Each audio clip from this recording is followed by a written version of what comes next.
رب اشرح لی صدری ویسر لی امری واحلل عقدۃ من لسانی یفقہوا قولی۔ السلام علیکم ورحمۃ اللہ وبرکاتہ۔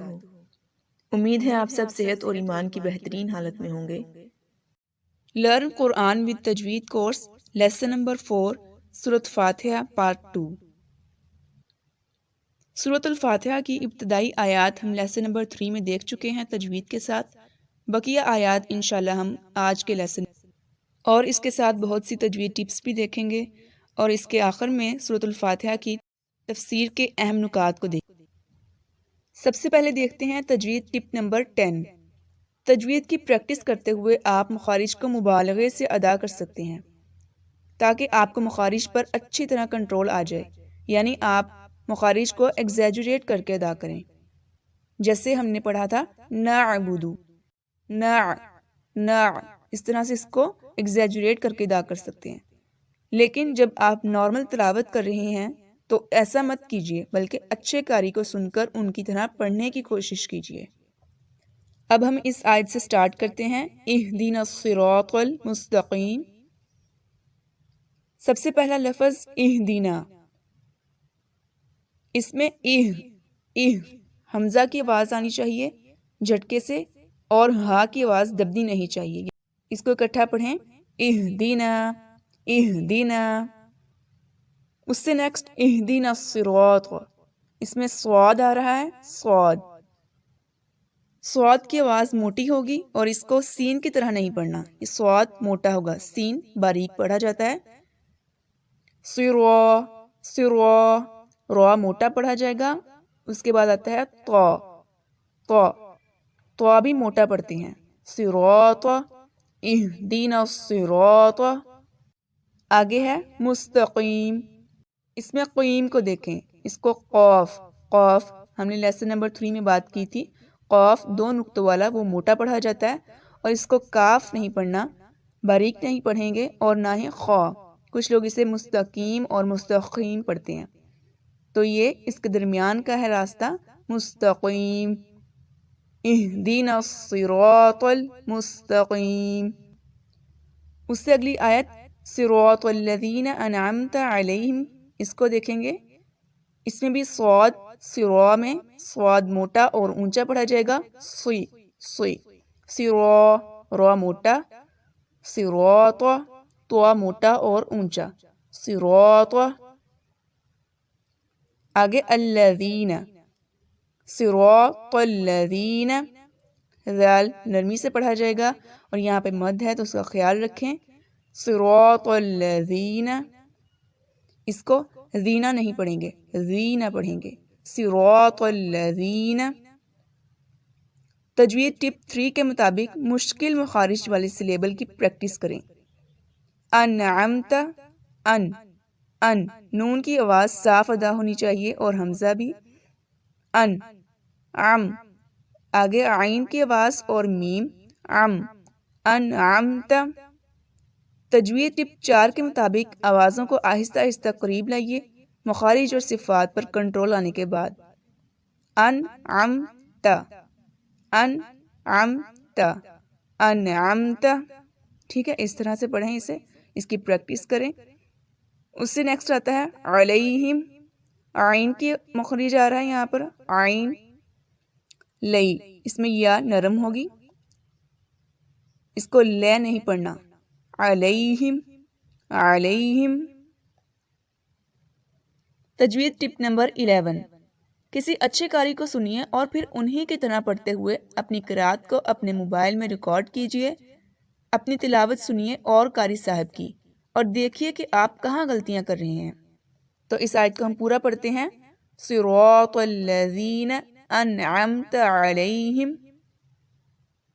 ٹھیک ہے، انعمت میں حمزہ اور عین ان دونوں میں فرق کیجیے گا، ان اور عم، اور تا اس میں پتلا پڑھا جائے گا، صاد موٹا اور را بھی موٹا، تو بھی موٹا پڑھا جائے گا، اور صاد اور سین میں فرق لازمی رکھیں، صاد موٹا پڑھتے ہیں اور سین باریک پڑھا جاتا ہے۔ سب سے پہلا لفظ غیری، غین موٹا پڑھا جاتا ہے اور یا کو نرمی سے ادا کرنا ہے، جیسے انگلش لفظ میں یا کہتے ہیں نا، وائی اے یا، اس طرح اس کو پڑھیں گے۔ غیری غیری. اب آگے ہمارے پاس آتا ہے غود غود. یہ بہت موٹا اور اونچا پڑھا جائے گا. اس بات کا خاص خیال رکھیں کہ نہ تو اسے ضا ضا اس طرح کی ساؤنڈ نہیں آئے گی اور نہ ہی اسے بالکل ضاد دال کی طرح پڑھیں گے، بلکہ ان دونوں کا مکسچر سا ہوگا، جیسے غود غود. اس کی مخرج کیسے ہوگا؟ زبان کی کروٹ کو، لیفٹ سائڈ کی کروٹ کو اوپر دانتوں کے ساتھ لگائیں، یا رائٹ سائڈ کی یا دونوں سائڈ کی کروٹ کو، تو اس طرح سے غود. تو یہ بنے گا غو غو. غیر المغضوب. تو یہ دیکھیں بالکل ضاد بھی نہیں ہے اور نہ ہی ضاد، بلکہ ان دونوں کے درمیان میں. علیہم، اس میں عین کی آواز لئی یا نرم پڑھا جائے گا اور اسے لے نہیں پڑھنا. علیہم. اگلا لفظ ہے وَلَضَّالِّينَ. اس میں بھی غاد بہت موٹا اور اونچا پڑھیں گے اور وَلَضَّالِّينَ غَيْرِ الْمَغْضُوبِ عَلَيْهِمْ وَلَا الضَّالِّينَ. الحمدللہ سورۃ الفاتحہ تجوید کے ساتھ مکمل ہو چکی ہے. یاد رکھیے کہ بار بار پریکٹس کرنے سے ہی آپ کی مخارج اور تجوید درست ہوگی، تو بار بار ریپیٹ کرتے رہیے. قاری صاحب ان کی آواز میں ریکارڈنگ سنیے اور تجوید ٹپس کو سامنے رکھتے ہوئے پڑھیے. تو جیسا کہ ہم نے ویڈیو کے سٹارٹ میں بات کی تھی کہ ہم تفسیر کے بارے میں بھی تھوڑی سی بات کریں گے. تو سورۃ الفاتحہ جب ہم نماز میں پڑھتے ہیں تو ہمیں پتہ ہونا چاہیے کہ ہم کیا پڑھ رہے ہیں. سورۃ الفاتحہ کے مختلف نام ہیں، جیسا کہ فاتحہ الکتاب، کتاب کی ابتدا، سبع المثانی، 7 دہرائی جانے والی آیات، الحمد، اللہ کی تعریف، القرآن، پورے قرآن کا نچوڑ، کافیہ، انسان کے لیے کافی، کنز، خزانہ، سورۃ الصلاۃ، ہر نماز کی سورت، الشفا، شفا کے لیے. تو یہ سورۃ الفاتحہ کے مختلف نام تھے.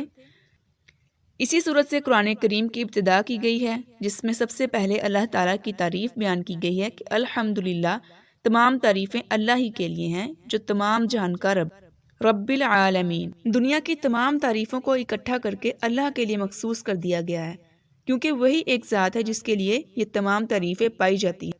الرحمن الرحیم، رحمان اور رحیم ہے. مالک یوم الدین، قیامت کے دن کا مالک ہے. اللہ کی صفات میں سب سے زیادہ صفت رحمان اور رحیم کی ہے کہ اللہ تعالیٰ بہت زیادہ مہربان ہے. اور یوم جزا کا مالک ہے کہ اللہ تعالیٰ صرف اور صرف اس کائنات کا مالک نہیں، بلکہ وہ اس قیامت کے دن کا بھی مالک ہے، جس دن اس کے علاوہ کوئی کام نہیں آئے گا. تو اللہ تعالیٰ کی یہ صفات بیان کرنے کا مقصد یہ ہے کہ ہم ایک ایسی ذات سے ہدایت طلب کرنے جا رہے ہیں جو ہمیں دیے بغیر نہیں لوٹائے گا. آپ صلی اللہ علیہ وسلم نے فرمایا کہ تم ہر چیز اللہ سے طلب کرو، اگر تمہارے جوتے کا تسمہ بھی ٹوٹ جائے وہ بھی اللہ سے مانگو. سورۃ فاتحہ پوری کی پوری ایک دعا ہے ہدایت طلب کرنے کی، اور ہدایت کی خواہش ہر انسان میں ہونی چاہیے.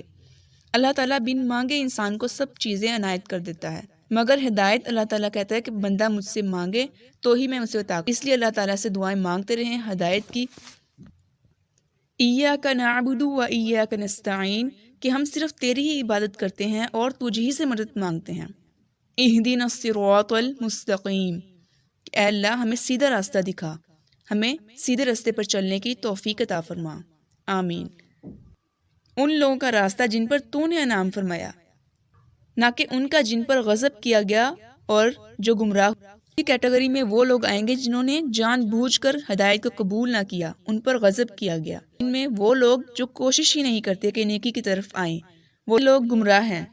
تو اللہ تعالیٰ سے ہم یہ دعا کریں کہ یا اللہ ہمیں تو سیدھے راستے پر چلا، ان لوگوں کے راستے پر چلا جن پر تو نے اپنا انعام کیا ہے، نہ کہ ان لوگوں کے راستے پر جن پر غضب کیا گیا اور جو لوگ گمراہ ہوئے. اللہ تعالیٰ سے دعا ہے اللہ تعالیٰ مجھے اور آپ کو نیک ہدایت دے، سیدھے راستے پر چلنے کی توفیق عطا فرمائے، اور ہمارے لیے آخرت کے راستے کو نرم اور آسان کر دے، اور جو ہم تجوید سیکھ رہے ہیں اس کو سیکھنے میں ہماری مدد فرمائے. آمین. جزاک اللہ خیر. فی امان اللہ.